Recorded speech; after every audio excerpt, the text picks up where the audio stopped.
Hello viewers, আসসালামু আলাইকুম। Easy recipe by Saima চ্যানেলের আজকের পর্বে সবাইকে ওয়েলকাম জানাচ্ছি। বিয়ে বাড়ি বলেন আর নিজের বাসাতেই বলেন, গরুর মাংসের তৈরি এই শামি কাবাবটি কিন্তু আমরা সবাই খুব পছন্দ করি। আমার আজকের এপিসোডে থাকবে বাবুর্চিদের স্টাইলে তৈরি গরুর মাংসের মজাদার শামি কাবাব বা টিকিয়া। তাহলে চলুন দেখে নিই বাবুর্চি স্টাইলে সহজভাবে কিভাবে গরুর মাংসের শামি কাবাবটি তৈরি করা যায়।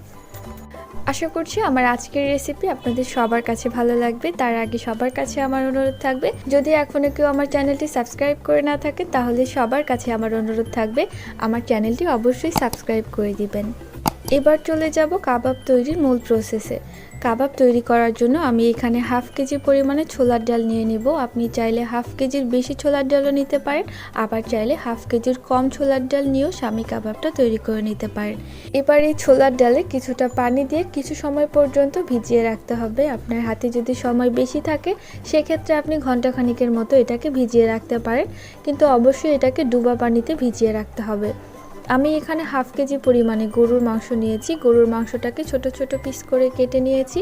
আপনি চাইলে মিডিয়াম সাইজেও কেটে নিতে পারেন, কিন্তু এখানে কোনো রকম গরুর হাড় ব্যবহার করা যাবে না, একদম গরুর মাংসটাই এখানে ব্যবহার করতে হবে। কিছুটা সময় নিয়ে ছোলার ডালটাকে ভিজিয়ে রাখার পর এটাকে আমি ধুয়ে একটা বাটিতে উঠিয়ে নিয়েছি। দেখুন, দেখতেই পাচ্ছেন কিন্তু ছোলার ডালটা অনেকটা ফুলে উঠেছে আর সবগুলো আলাদা আলাদা হয়ে গেছে। এবার আমি এখানে কিছু মশলা আপনাদেরকে দেখিয়ে দিব। আমি এখানে বড় সাইজের একটা পেঁয়াজ কুচি নিয়েছি কিছুটা আদা কুচি, তারপর কিছুটা রসুন কুচি করে নিয়েছি, কিছু কাঁচামরিচকে হাত দিয়ে ভেঙে নিয়েছি, কিছু দারুচিনি, এলাচ, কিছুটা তেজপাতা নিয়েছি। তাহলে চলুন দেখে নিই আমরা কি এইটুকু মশলা ব্যবহার করে শামি কাবাবটা তৈরি করব নাকি আরও মশলা ব্যবহার করব। আমি একটা পাতিলে ধুয়ে নেওয়া ছোলার ডালটাকে দিয়ে দিলাম। ছোলার ডালটা কিন্তু অবশ্যই ভালোভাবে ধুয়ে পরিষ্কার করে নিতে হবে। এবার আমি এর মধ্যে দিয়ে দিব গরুর মাংস কুচিগুলো। সবগুলো গরুর মাংস কুচি আমি এর মধ্যে দিয়ে দিলাম। এবার আমি দিয়ে দিব যে একটা পেঁয়াজ কুচি করে রেখেছিলাম সেই পেঁয়াজ কুচিটুকু, তারপর আমি দিয়ে দিব যেটুকু আদা কুচি করে রেখেছিলাম সেই আদা কুচিটুকু। এবার আমি দিয়ে দিব রসুন কুচিটুকু।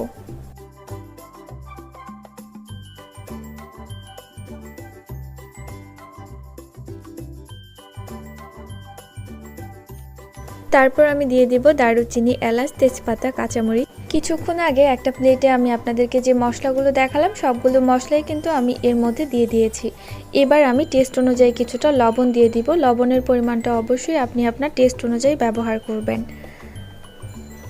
এবার আমি এর মধ্যে দিয়ে দিব 1 চা চামচ পরিমাণে হলুদের গুঁড়া।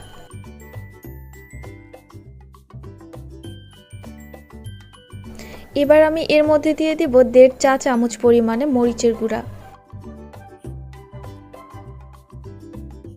এই মুহূর্তে যতটুকু মশলা ব্যবহার করা প্রয়োজন সবটুকু মশলা মোটামুটি দেওয়া কমপ্লিট হয়ে গেছে। এবার আমি এর মধ্যে কিছুটা পানি দিয়ে এটাকে চুলায় বসিয়ে দিব। প্রথম অবস্থায় চুলার আঁচটাকে সম্পূর্ণ বাড়িয়ে রেখে একটা ঢাকনার সাহায্যে ঢেকে দিব। কিছুক্ষণ পরে ঢাকনা তুলে দেখতে পারবো পানিটা বলক চলে আসছে আর এইভাবে আমাদের ডালটাও সেদ্ধ হয়ে যাবে। তো যতক্ষণ পর্যন্ত ডালটা সেদ্ধ না হয়ে যায় এর মধ্যে মাঝে মাঝে এটাকে নেড়ে চেড়ে দিতে হবে, নিচের দিকে যেন লেগে না যায় সেদিকেও অবশ্যই খেয়াল রাখতে হবে। একটা সময় দেখা যাবে পানিটা একদম শুকিয়ে গিয়েছে আর ডালটাও একদম সিদ্ধ হয়ে গেছে। তো যতক্ষণ না পর্যন্ত পানিটা শুকিয়ে যায় ততক্ষণ পর্যন্ত আমরা অপেক্ষা করব। দেখুন পানিটা কিন্তু সম্পূর্ণ শুকিয়ে গেছে আর ডালটা একদম শুকনো শুকনোভাবে সেদ্ধ হয়ে গেছে। ডালের মধ্যে কোনো রকম পানি থাকা যাবে না, এটাকে শুকনো শুকনো করে সেদ্ধ করে নিতে হবে। তারপর ডালটাকে ঠান্ডা করে শিলপাটার সাহায্যে এটাকে বেটে নিতে হবে। এটা বেটে নিতে কিন্তু খুব বেশি সময়ের প্রয়োজন হবে না, কারণ ডালটা আগে থেকে সেদ্ধ করে নেওয়া, সেই জন্য এটাকে শিলপাটায় খুব সহজে আপনি বেটে নিতে পারবেন। এইদিকে আমি একটা বাটিতে 5টি ডিম ভেঙে নিয়েছি। এইটুকু ডালের জন্য 5টি ডিমই যথেষ্ট। এইখানে আমি জায়ফল, জত্রি, সাদা গোলমরিচ, পোস্তদানা, এলাচ, দারুচিনি একসাথে পেস্ট করে নিয়েছি। এখানে আমি কিছুটা পুদিনা পাতা নিয়েছি, কিছু পেঁয়াজ কুচি নিয়েছি আর কিছু কাঁচামরিচ কুচি নিয়েছি। এই শামি কাবাবটা তৈরিতে আপনাকে অবশ্যই পুদিনা পাতাটা ব্যবহার করতে হবে আর কাঁচামরিচ আর পেঁয়াজের পরিমাণটা বেশি দিলে এটা খেতেও ভালো লাগে। এবার আমি বেটে নেওয়া ছোলার ডালটাকে বড় একটা ট্রেতে নিয়ে নিলাম। তারপর এর মধ্যে পেঁয়াজ কুচিগুলি দিয়ে দেব। এবার আমি দিয়ে দেব কাঁচামরিচ কুচিগুলো। আপনি যদি এর মধ্যে বোম্বাই মরিচ ব্যবহার করতে পারেন তাহলে কিন্তু শামী কাবাবের স্বাদটাই বেড়ে যায়। মরিচের পরিমাণটা বেশি দিলে এটা খেতেও ভালো লাগে। তারপর আমি এখানে জায়ফল, জয়ত্রী, সাদা গোলমরিচের যে পেস্ট করে নিয়েছিলাম সেটার 2 চামচের মতো দিয়ে দিলাম। এবার আমি পুদিনা পাতা কুচিগুলো দিয়ে দিব। এবার আমি দিয়ে দেব ভেঙে নেওয়া ডিমগুলো।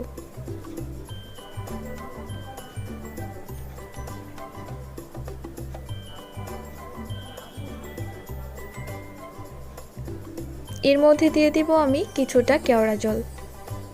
কেওড়া জলটা আমি আপনাদেরকে দেখিয়ে দেব কোন কেওড়া জলটা আমি এখানে ব্যবহার করেছি। এবার আমি হাতের সাহায্যে এটাকে ভালোভাবে মিক্সড করে নিব। আমার কিন্তু মিক্সড করে নেওয়া হয়ে গেছে। আর দেখুন এটা কিন্তু অনেকটা শুকনো শুকনো করে আমি মিক্সড করে নিয়েছি। এর মধ্যে আমি কিছুটা টোস্ট বিস্কুটকে গুঁড়ো করে নিয়েছি। আর আমি এই যে কেওড়া জলটাই ব্যবহার করেছি কিছুক্ষণ আগে, এই কেওড়া জলটাই আপনারা ব্যবহার করবেন। কেওড়া জলটা ব্যবহার না করলে কাবাবের যে গ্রান সেটা আপনি পাবেন না। এবার টিকিয়াটা বানিয়ে নেওয়ার পালা। কিছুটা রো নিয়ে 2 হাতের সাহায্যে চ্যাপটা করে কিছুটা ছোট সাইজ করে এটাকে বানিয়ে নিয়ে বিস্কিটের গুঁড়ার মধ্যে দিয়ে এর গায়ে ভালোভাবে চাপ দিয়ে বিস্কিটের গুঁড়াটা লাগিয়ে দিতে হবে। আর এইভাবে করে সবগুলো শামী কাবাব তৈরি করে নিতে হবে। আমি সবগুলো শামী কাবাব তৈরি করে নিয়েছি। এইবার এক এক করে এগুলোকে ভেজে নেওয়ার পালা। এই জন্য আমি চুলায় একটা প্যান বসিয়ে দিব। এর মধ্যে কিছুটা রান্নার সয়াবিন তেল দিয়ে দিব। তেলের পরিমাণটা তেমন বেশিও দেওয়া যাবে না আর কমও দেওয়া যাবে না।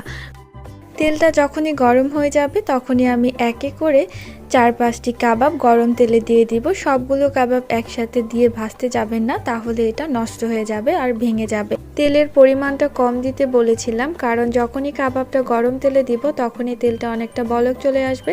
তার কারণ হচ্ছে কাবাবের মধ্যে ডিম দেওয়া হয়েছে, এই জন্য। এবার কাবাবটাকে উল্টিয়ে কাবাবের ওপাশেও ভালোভাবে ভেজে নিতে হবে।